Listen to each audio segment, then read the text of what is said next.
This week marks 4 years since Daesh declared its so-called caliphate in Mosul. Now it's been defeated and Iraq is forming a new government. But Haider al Abadi, the man at Iraq's helm during the terror group's demise, will no longer be calling the shots. Instead, the new power broker is Muqtada al Sadr, the Shia cleric who fought American forces after the fall of Saddam Hussein. But his party can't run Iraq on its own, and despite dramatic differences, the Sadrists have formed a coalition with Iran-backed Hadi al Amiri and outgoing Prime Minister Abadi. So, will this coalition work? Let's ask the country's former National Security Advisor, Mowaffak al Rubaie. He joins us from Baghdad. Sir, pleasure talking to you again. Muqtada al Sadr driving the political field in Iraq right now. How do you feel about that? I don't think there is any particular parliamentary blocks which is going to form the government.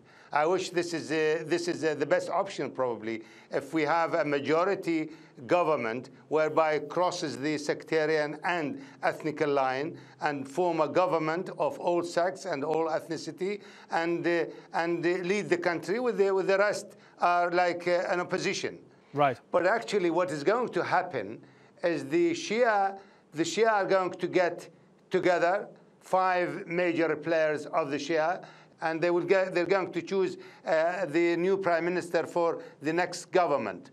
Now, after they chose the prime minister and agreed on it, they will approach the Kurds, and especially the KDP and the PUK, to choose the president of the Republic of Iraq.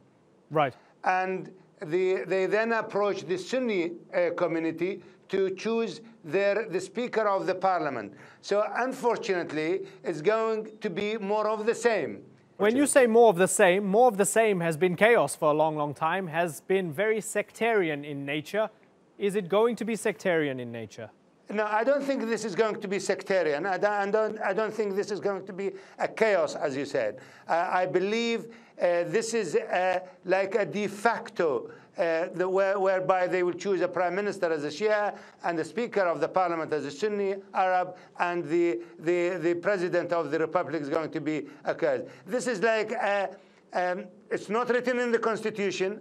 It's not as something like the norm. Right. Of the politics of Iraq since 2003 invasion. Right, and it's a very complicated place, and I'm thankful you mentioned the 2003 invasion, because it's been 15 years on since the 2003 US-led invasion, 9 years since security was handed over to the Iraqis from the US forces.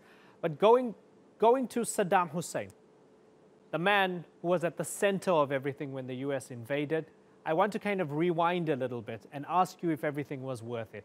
Because as far as I understand, you pulled the lever when Saddam Hussein was hanged, and you have the rope in your own home.